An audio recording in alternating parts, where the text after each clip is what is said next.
Привет, дорогие друзья, и с вами и это Космошоу. Сегодня я посмотрю, что случится, если вату кинуть в огонь. Сразу говорю, для этого нам понадобятся спички, как всегда, вата и, конечно же, костер. Ну что, приступим. Ну, короче говоря, вот, я разжег костер. Правда, я не уверена, что он будет долго гореть. Вот поэтому я сейчас прям вот кидаю. И вот, видите, как вата сразу же начала чернеть. Через несколько секунд она начала чернеть. Но она не зажигается. Это не так, как я думал. Потом еще через несколько минут вата уже окончательно почернела и уже было похоже не на белое облако, а на дым, черный дым. Потом вата стала вообще похожа на какого-то зверя, на дракона какого-то черного с одним глазом, потому что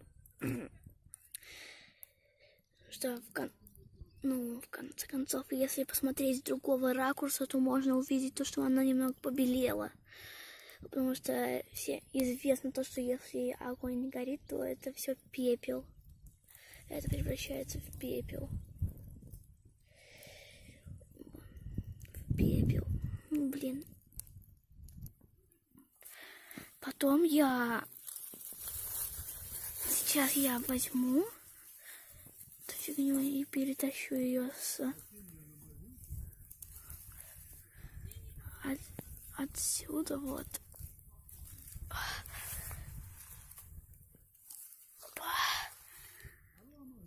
На всякий случай это похоже уже на пепел. Так себе, если честно, так себе зрелище.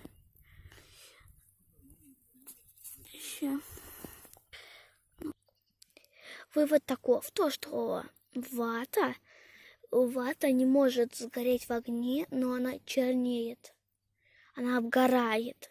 Это можно заметить на шашлыке, только он прожаривается внутри. Сейчас я посмотрю, что там внутри. Оказалось, что вата настолько сильно обгорела, что она и внутри прогорела, и начала уже рассыпаться. Так что вывод тот, что вата, она обгорает и снаружи, и снутри.